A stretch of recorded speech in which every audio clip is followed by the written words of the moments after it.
All right.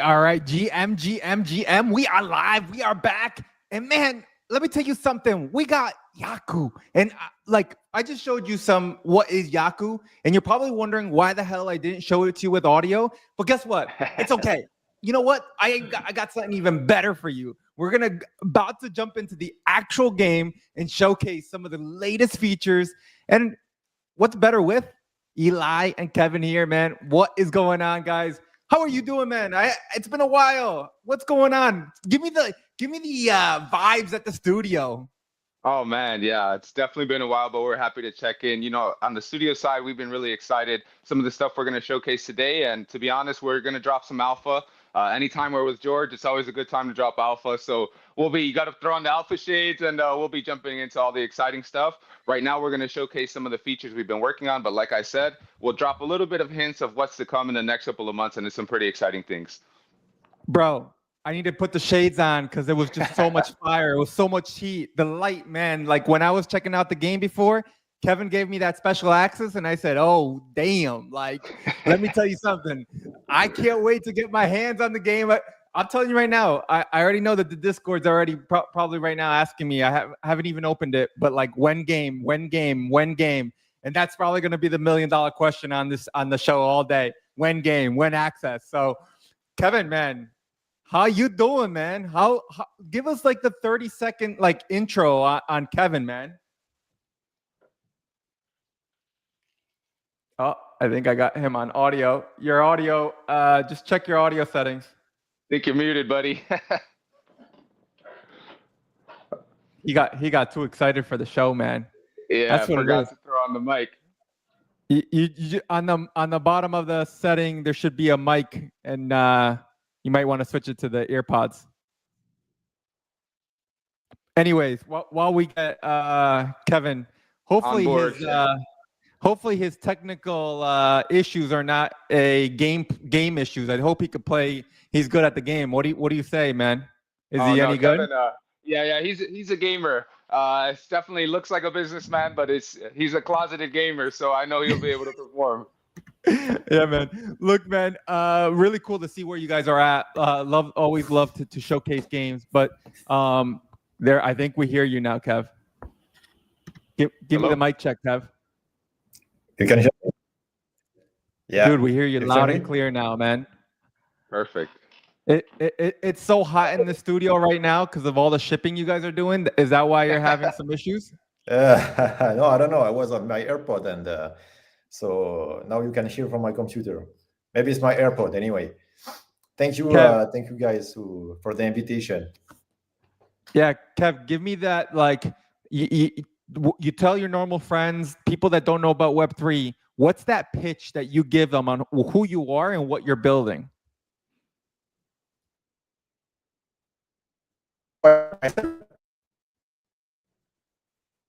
I guess he has a DSL. Damn, man. Hello, hello, hello. We need Now we that. got Is it only me or We need that disconnected Okay. gamer connection Yeah. coming up soon. okay? I'm sorry, I don't know. I don't know what happened, but yeah, we just ship. We developed it for last a few months ago. This new features, so the capsule integration in the game. So it's basically just a really few feature in our past development. Obviously, we are developing also the gameplay. We really want to focus on the gameplay for the next ship, the combats first, and also the racing game.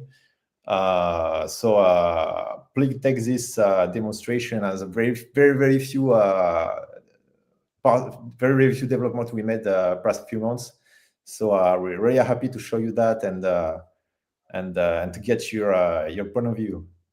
Yeah, dude. I'm screen sharing the guy here on the build, but man, someone should have gave me a heads up because my girl is on this app, and if she sees this guy right now, man, she's gonna be like, "Holy crap! How come you don't look like that? You play games all day."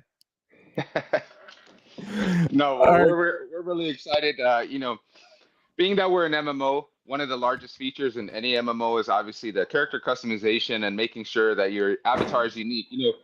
We all know the end game of any MMO is to flex on everyone else, show them you're the superior gamer, and show that off through cool accessories. So we're gonna start walking you through kind of our player UX when you join the game and when you download the game, free on the Epic Game Store. Shameless plug for anyone watching, free on the Epic Game Store. But when you download the game, you'll see a menu screen, and your first prompt will be to jump into this character customization screen. So with this character customization screen, we have a number of kind of stock options that come just to give each player a little bit of individuality. But all of the traits, most of the traits that are actually going to be presented here are from the wallet. So they read the traits on the NFT, and then you're able to customize that onto your player as many times as you would like, and you can change, the DNA of your character, whether it's a Shinigami, robot, cyborg, whatever the case is. And it's really exciting just to have the ability. So let's jump in. We have our awesome dev here, Sambor, kind of demonstrating the features. So you can see at the top, we have kind of a HUD of all the different options available, from body, accessories, clothing, presets, hair, the DNA like we touched on. So that's the different races. And remember, each race eventually, because we are an MMO, will come with things like passives, unique character trees, unique skills, and all of those things. So a lot of these choices really will have an impact definitely within the gameplay, but nothing where it's pay to win. So like I said, those unique accessories that you see Sambor here with the character customization, like that gold skin from the robots, is actually a very unique trait. And you can definitely stand out, but it won't give you any game-breaking advantages. We want to make sure we balance the free-to-play players with the players who want to play and pay and accessorize and make their character unique. So you'll see here, we really put a lot of effort into making sure that every part, whether it's kind of the details of the face, the colors of the skin, the colors of the metallic accessories, the hairstyles, the hat accessories, A to Z. And the great thing is actually all of these are in-game, in-house built. So our development studio, our artist team has put a really great care in making sure that each thing is like hand-tailored and optimized for multiplayer.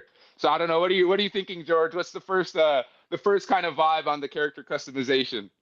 Man, I'll say this, right? Web3 gets a lot of hate for games because of the time it takes. But man, like, this is a beauty right here. Like, I'm okay waiting for this. Like, I'm okay with having patience for a good game to develop, right?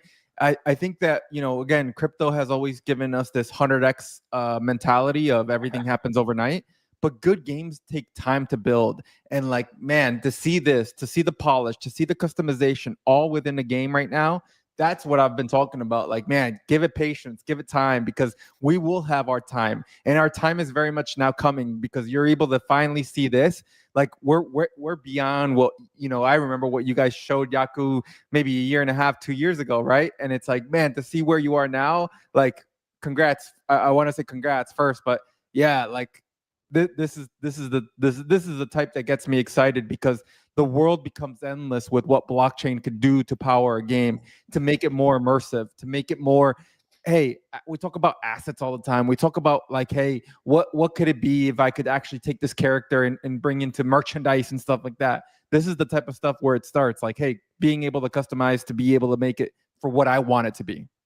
Right. And the great thing is, like, you kind of touched on the heartbeat of what we were looking to do, besides the fact that every MMO, customization is a staple, because, you're a virtual citizen, you need to represent yourself virtually. But one of the biggest kind of milestones that we achieved with the character customization is actually, like we mentioned, the usable assets. So now your NFTs aren't just awesome PFPs, but actually these great traits that you've purchased are now usable and, accessible on your character. And like we touched on, some of them have no in-game benefit, but some, like rare weapons or things like that, give you kind of a pretty large leg up in terms of starter weapons and things like that, where you're immediately jumping in with, a higher tier rarity weapon, and you're immediately more ready for bosses, combat, PvP, any of these things. And so we wanted to make sure that every designed kind of system that we roll out ties in the Web3 ethos of usable assets with kind of the structure of traditional Web2 gaming, with the whole MMO thing, customization. So it's definitely a balance. But Sambor is throwing together a really awesome avatar, and then you'll see how it operates. So you do everything, you connect your wallet, you customize your character in this screen. once you're ready to go and you feel like, hey, this is a character that represents me, you can jump in the world and your character is instantly shipped into the world. And not only that, your customized character is also demonstrated there as your background screen instantly. So to keep that, that consistent experience across. So right here, what you're seeing is a little bit private footage here. This is our dev playground, as we like to call it. So it's littered with all the clothing items, weapons, accessories, anything we need to test. This is generally where we test it. So most times our consumers won't see this, but our friend Sambor here was nice enough to jump into our dev playground and kind of show around. So here we'll be seeing our capsule access. Before we had our capsules as standalone levels and they were separated from the map, which, it's awesome to be able to see, but the ultimate vision is to have an open world where, you seamlessly travel from one place to the next. You walk in a building and everything within the building populates. These aren't separate levels. So that's really the system that we were looking to build out. So Sambor will show you, you go to the elevator and you load up into one of our capsules. So for those who don't know, our capsules were our player-owned housing. So there's multiple tiers of houses and players own these. They can customize, and in the future, they'll have gameplay implications with our workbenches and our crafting system. And a lot of those things will only be accessible from within a capsule. And besides that, just really cool, fun things like inviting your friends over. Each capsule has a tier. Go ahead. How big is this open world? Like, this thing looks massive, man. Oh yeah, in total, we call it our Lands Beyond, which includes the wider world. It's about 4,000 square kilometers, so a number of times bigger than GTA or any game really out at the moment. Holy crap, dude! Yeah. The level of detail into like just the scenarios, man. Like even this, man. Look at like quartz countertops freaking in the game. Like, don't show this to my girl either, man. Jesus. Yeah, and the great thing is actually that all of these things within the capsule, they are customizable in terms of being able to move them. A lot of them in terms of color palette, the lighting, etc., and all of the kind of unique accessories. Because as a metaverse, we're looking to build out a digital economy. All of these accessories, let's say you have a great eye for interior design. Wait, you could turn the lights off and on? Yes. Dude. Major feature. Yeah, groundbreaking feature there. But dude, we're looking. That is freaking kick ass, bro. You could turn the lights on and off. Check this out. Like, bro, the high level of details like this. What? Set the mood. You have a girl coming over the capsule, have to set the mood. Hey man, like, dude, it's 2025. Everything's digital nowadays. E-dating. Yahoo, I might find a Web3 girl now. That's the alpha. We're making speed e-dating in the capsules. That's really the secret alpha. But the great thing, like I was saying, is that each piece is modular. So eventually, companies will be able to set up shop and design accessories for the capsules, and you can purchase them from the in-game shops using Yahoo or Fiat, etc. So we're really looking to tie together that whole metaverse concept all together, even from even the small details we feel like play an important part in immersion. Bro, that right there, the ability to customize on the spot like that, if you bring in partnerships and you bring in like the amount of ability to typically, and for those that are watching, and correct me, Eli, if it's different with you guys, but typically when somebody wants a partner, we have to go back and forth on, hey, the game has to build out, we have to customize all this stuff. It takes time, right? There's a lot of back and forth. It's a lot of cost to the game developer, right? And so imagine, like, man, if the game developers just being able to go in there and already like make their proposal through the room itself by just customizing certain things like this.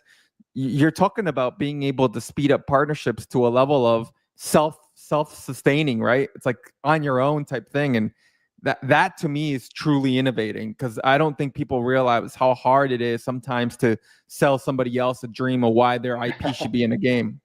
Yeah, and really the awesome part is kind of two-tiered approach for us. The awesome part is from the avatar sense, so even just the character you're represented as.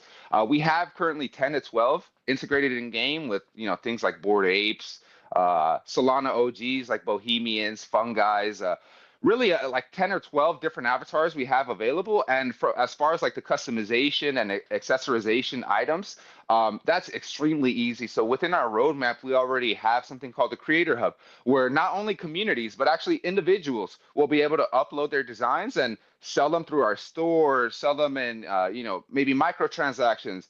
Think of how easy it would be, let's say, to set up a Mad Lad skin, and now any community member from Mad Lads who has a capsule can just purchase the skin. Mad Lad gets, a new recurring revenue source, and then so does our project. So it really just kind of aligns incentives and creates that Ready Player One world that was really the genesis of this whole idea.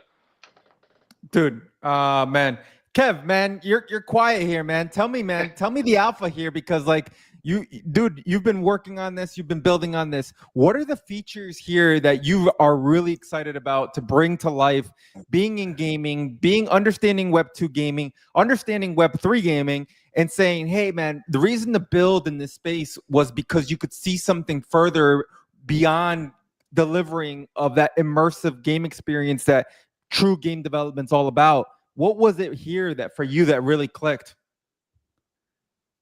For me, the fact to build on Web3 is my dream is to build a digital nation. So the blockchain allowed that, exactly like Ili said, the fact that you can, and you said the fact that you can have a lot of partnership. I mean, it's like having a game fully interoperable. So basically you can have every partnership you want, everything can be plugged inside a game, and all of that is enabled by the decentralization, the wallets, the digital identities, etc. So really the name for me, the name of the dream is the digital nation, where everyone can join, have its own bank account, like their wallet and their identity with their NFT, all their assets, and do exactly what they want, and all of that in really engaging gameplays and lore to feel the. That's exactly why we did a fantasy game, because if you create a metaverse, a pure metaverse like some game did, it's very boring, because I think people want to play games because they want to exit to the reality. They want to have an experience tailored and with a lot of fantasy, and games and game/metaverse enable that.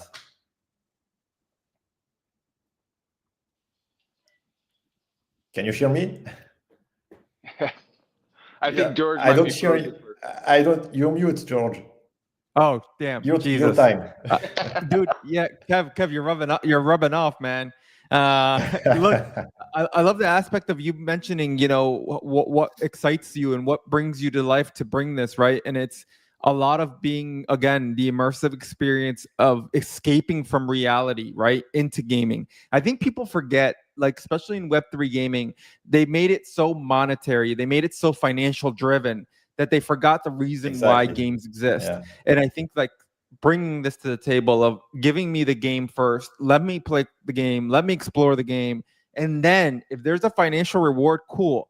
But I want to grind the game because it's fun. Like, I want to grind the game because it gives me a reason to want to load up with my friends. I don't want it to be a job, because if it becomes a job, we all know what happens, right? After 6 months of being at work, the honeymoon stage is over, and you're just like, oh man, I gotta clock in, I gotta clock out, I gotta get my bread, this whole thing, right? So, like, man, it changes things. So I think, like, really, it's really cool to hear that from you, Kevin, to really bring that to life. All right, man, this guy's choosing weapons, this guy's choosing skins. Give me the weapons, give me all the, like, what are we, by the way, like, maybe walk us through what's the next aspect of it. Is it missions? Is it narrative? Like, what, like, who am I going to kill?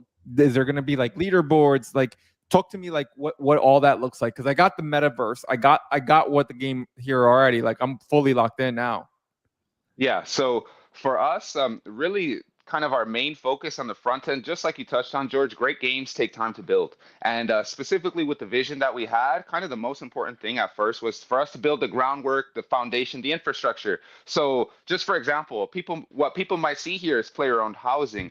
What we see here is an avenue to get players skin in the game, an avenue of customization, a home where all your NFTs can live. So like those frames can be customized to house all your NFTs. And it's really to give you kind of a closed space within the world. But now, what's the most important thing of any game? The gameplay loop. So exactly like you said, what are we going to do? Who are we going to kill? What's going to incentivize players to jump in?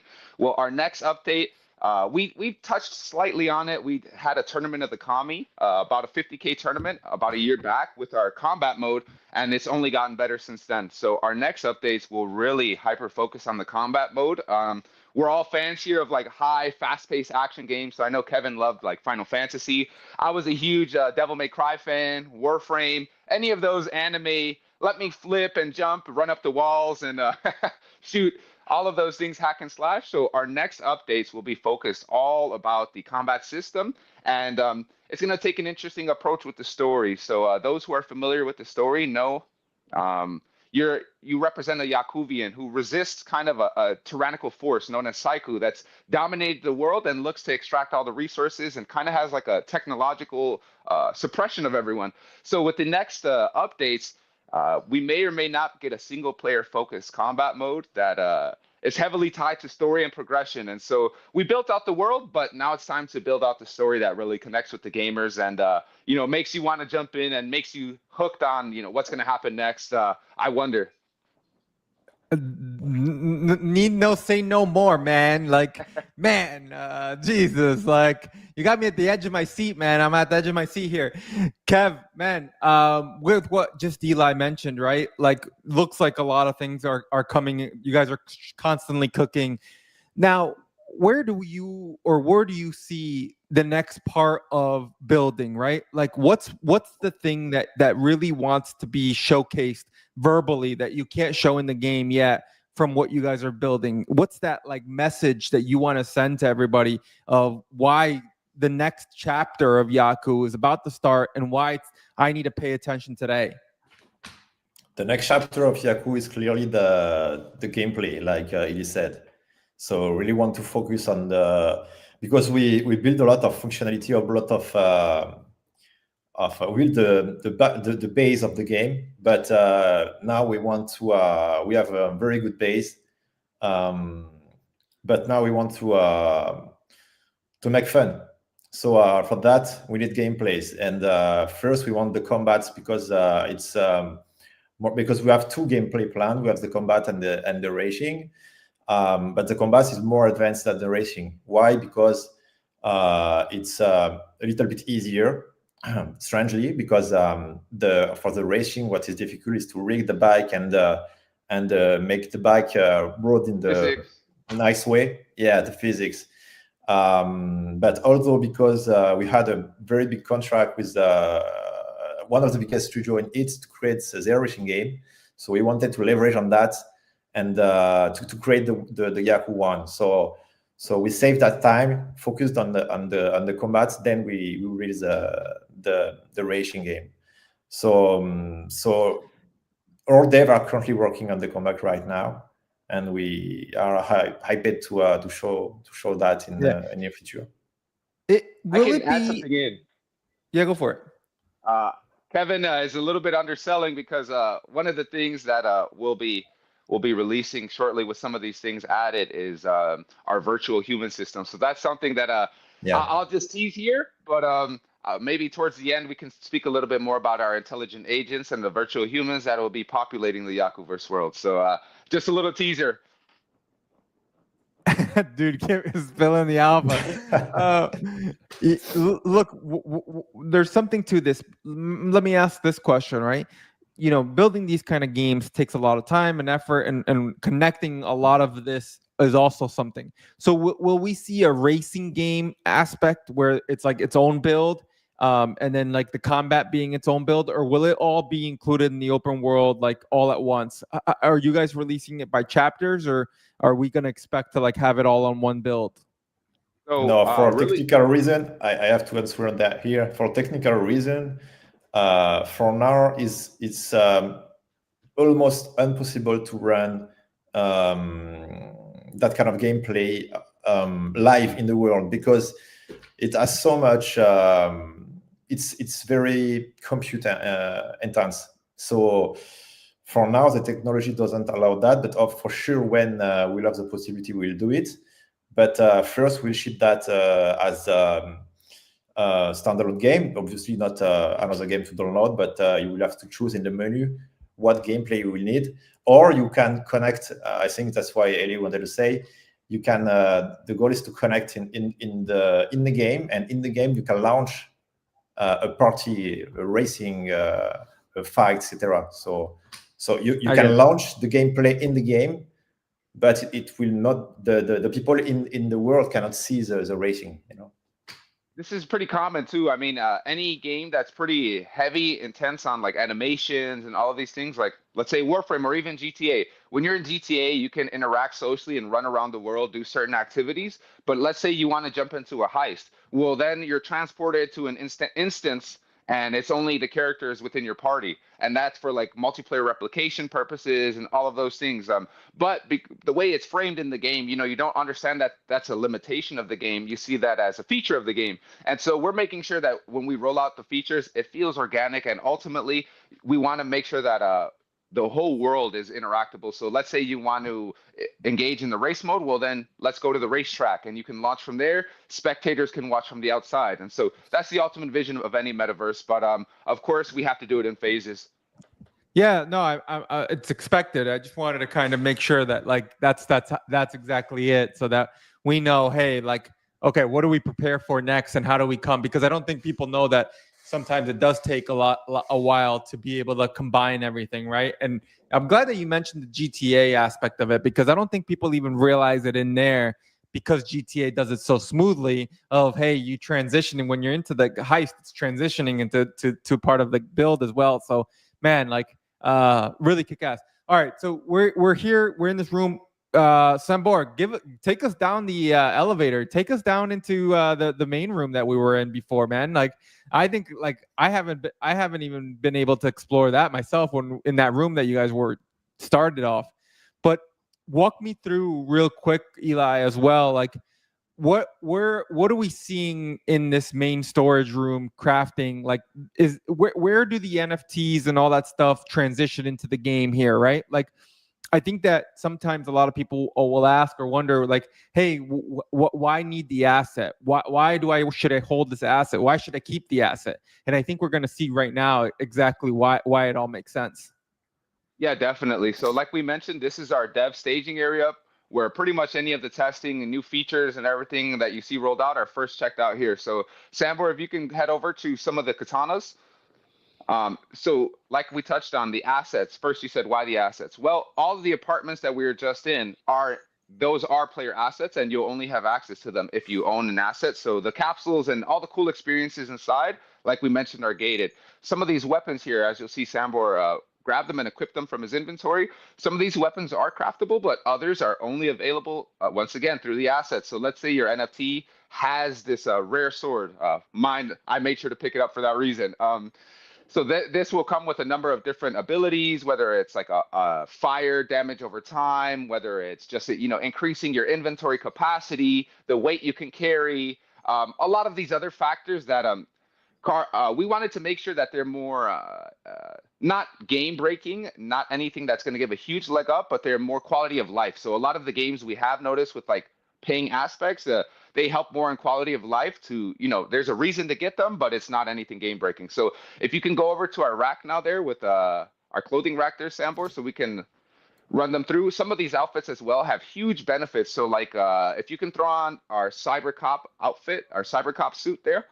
Our Cybercop suit is another rare NFT trait, and with this Cybercop suit, it gives you a huge leg up in terms of armor and defense boosts, but also increases your inventory size. So you can just imagine for farming mats, for resource gathering, any of these things, kind of shows you a bit of how they will play in the future, and plus they look pretty sick. So, so really, like we said, we want to make sure that every asset has a purpose in game, and it's balanced with the whole play to win aspect, because ultimately, the players that we want, a lot of them will be free-to-play players. A lot of them will be people who have no experience of Web 2. So although you can jump in and, all of these are have representations in the NFTs, you really don't need any awareness of them to play the game, and there's nothing that will stop you from playing the game. It's just an added layer of benefit, like I said, with quality of life, rarity, and in the future, these are only ever issued once. So as the game increases and increases, it's like picking up those gold skins, on first launch of games. It's something that players will probably keep around as memorabilia, and who knows, could be worth a pretty penny, even just from the aesthetic standpoint in the future. Dude, that's something really to highlight as well. I love the monkey DAO. That's awesome, bro. I didn't even realize that till right now. That's pretty sick. This is advertising here at The Beauty, right? Like, this is how you're able to connect partners with. I mean, once thousands of gamers are playing, it's like, man, when you look at Billboard in real life, right? Like, the number one thing they always tell you is like how much foot traffic goes through the door, or drive-by. But like, yeah, I think that having it like this, and imagine being able to link to the Monkey DAO and what that is, and where like truly brings out partners in a different way. With what we say, we race skills and all that stuff on the wall. Talk to us about like progression within those aspects of coming back here. Of, hey, like, will I be like able to, let's just say, if I master the racing aspect of it, I win the championships, hey, they might want to hire me to be like the guy for the next round or the next tournament. Is that the intention behind some of the stuff?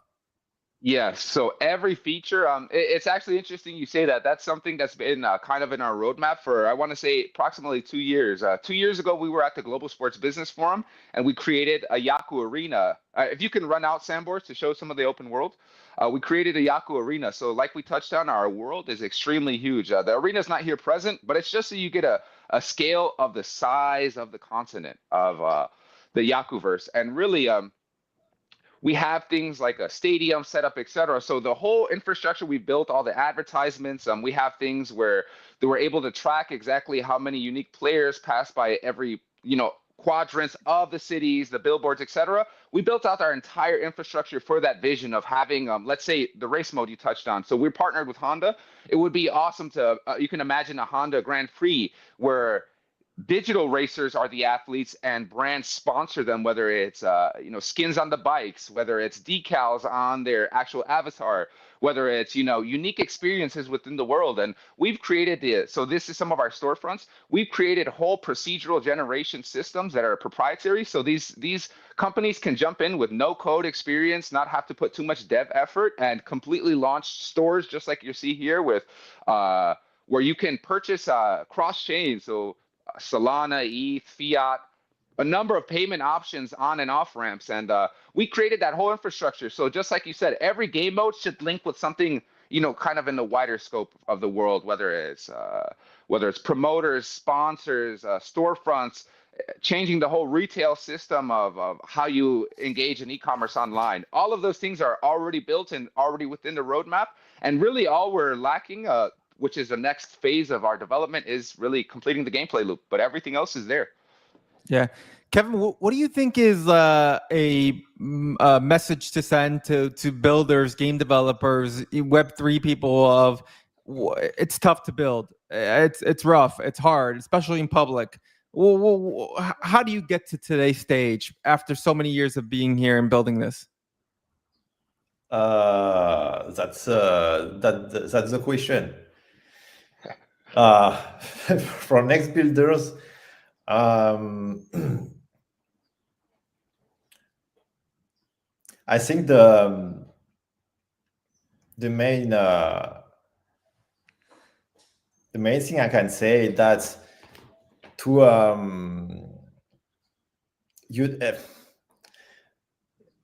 lot of stuff going in my head, but the main one is that I know the consumers want to see very beautiful things quickly, but strangely, you really need to focus first on the foundation.